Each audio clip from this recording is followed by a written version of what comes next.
उत्तर प्रदेश के मुख्यमंत्री योगी आदित्यनाथ महर्षि वाल्मीकि जयंती के अवसर पर लखनऊ में आयोजित महर्षि वाल्मीकि प्रकट दिवस समारोह में शामिल हुए। मुख्यमंत्री योगी आदित्यनाथ ने मंगलवार को वाल्मीकि समाज के लोगों से कहा कि आपकी सुरक्षा समाज की सुरक्षा है। आपका सम्मान भगवान वाल्मीकि की विरासत का सम्मान है। मुख्यमंत्री योगी आदित्यनाथ ने अपने संबोधन में कहा कि अभी सरकार बड़ा कार्य करने जा रही है। सफाई संविदा कर्मचारियों को अब आउटसोर्सिंग कंपनी नहीं बल्कि सरकार का कॉर्पोरेशन सीधे बैंक खाते में पैसा देगा। स्वच्छता कर्मियों को 5 लाख रुपए का स्वास्थ्य बीमा का कवर भी देंगे। उन्होंने कहा कि जब बैंक खाते में कॉर्पोरेशन से पैसे आएगा तो ये व्यवस्था करेंगे कि दुर्भाग्य से किसी सफाई कर्मचारी के साथ दुर्घटना हुई या वो आपदा की चपेट में आ गया तो बैंक से बात करेंगे कि बैंक के माध्यम से 35 से 40 लाख रुपए देने की व्यवस्था की जानी चाहिए। इसके अलावा योगी आदित्यनाथ ने बताया कि उत्तर प्रदेश के 80,000 होमगार्ड को ये कवर दे दिया गया है। अब सफाई कर्मचारियों को इस व्यवस्था से जोड़ने जा रही है। यही तो कहा था और यही कार्य आज डबल इंजन की भारतीय जनता पार्टी की सरकार कर रही है। जो लोग वोट बैंक के नाम पर जातियों का सहारा ले रहे हैं, इन सब पूछिए इन लोगों से। याद करिए 2012 में जब समाजवादी पार्टी की सरकार आई थी, इन्होंने सामाजिक न्याय के इन पुरोधाओं के बने हुए स्मारकों को तोड़ने की धमकी दी थी और तब भारतीय जनता पार्टी ने कहा था कि सामाजिक न्याय के पुरोधाओं के स्मारक को कोई तोड़ेगा तो उत्तर प्रदेश की जनता उसको तोड़ के रख देगी।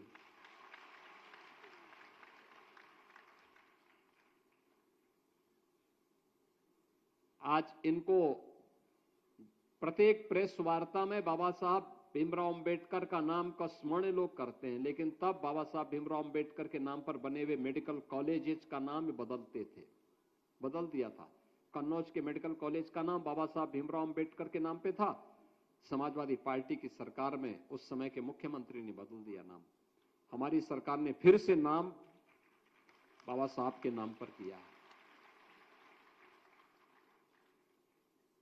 लखनऊ के भाषा विश्वविद्यालय का नाम मान्यवर कांसीराम जी के नाम पे था, इन्होंने बदल दिया, समाजवादी पार्टी ने नाम।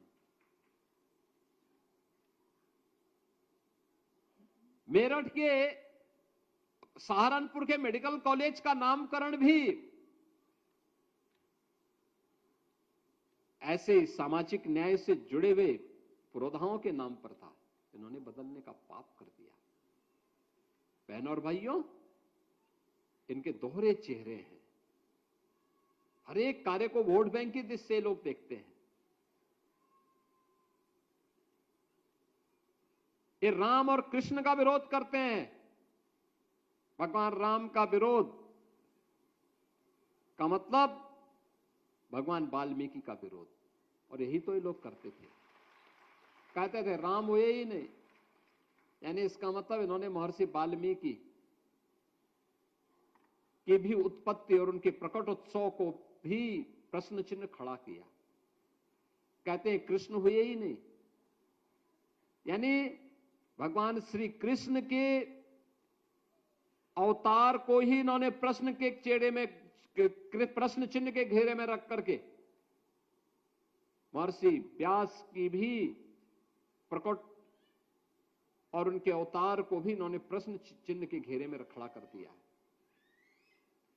ऐसे ये लोग करते थे, हर एक के बारे में इसी प्रकार की टिप्पणी करते थे। लेकिन ये डबल इंजन की सरकार है, प्रधानमंत्री मोदी जी ने बाबा साहब भीमराव अंबेडकर से जुड़े हुए पंच तीर्थों का निर्माण कर दिया।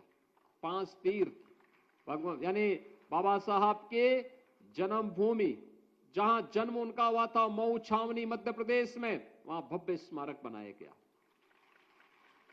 दिल्ली में जहां उन्होंने सार्वजनिक जीवन व्यतीत किया था, वहां पे इंटरनेशनल अंबेडकर योगी बाबा साहब भीमराव अंबेडकर अंतर्राष्ट्रीय केंद्र का निर्माण किया गया, सांस्कृतिक केंद्र का निर्माण दिल्ली में। उच्च शिक्षा के लिए वे ब्रिटेन में जहां गए थे, उस भवन को जब ब्रिटेन की सरकार बेच रही थी तो प्रधानमंत्री मोदी जी ने पहल करके उस भवन को खरीदा और भारत से जाने वाले दलित छात्रों के लिए वहां छात्रावास के साथ साथ उनके लिए स्कॉलरशिप की व्यवस्था वहां पर की। बाबा साहब ने जहां दीक्षा ली थी नागपुर में दीक्षा भूमि में भव्य स्मारक का निर्माण और चैत्य भूमि अंतिम यात्रा जहां बाबा साहब की निकली थी, वहां पर भी एक भव्य स्मारक का निर्माण और दुनिया की सबसे बड़ी बाबा साहब की प्रतिमा की स्थापना का कार्य महाराष्ट्र की मुंबई में किया गया। याद करिए ना, अयोध्या में एयरपोर्ट का निर्माण समाजवादी पार्टी की सरकार ने नहीं किया। ये तो हम जब बना रहे थे तब भी विरोध कर रहे थे, और जब हम लोगों ने, प्रधानमंत्री जी ने जब अयोध्या एयरपोर्ट का नामकरण महर्षि वाल्मीकि के नाम पर किया, तब भी समाजवादी पार्टी विरोध कर रही थी, तब भी विरोध कर रही थी। जब भी कोई ऐसा कार्यक्रम होता, लालापुर में आप जाइए, लालापुर के आश्रम में समाजवादी पार्टी के ही गुंडे कब्जा कर रहे थे। हमने कहा कि गुंडे जितने भी ये लोग कब्जा कर रहे हैं, इनके नाम नोट करो, इनके बाप दादों ने भी कोई प्रॉपर्टी जमा की है तो उसको भी इस आश्रम के ही नाम पर करवा डालो। यही ये लोग करते थे। कितना शोषण होता था, सफाई कर्मियों को वेतन नहीं मिल पाता था समय पे। इनके समय में 4,000 रुपए बता ही रहे ना।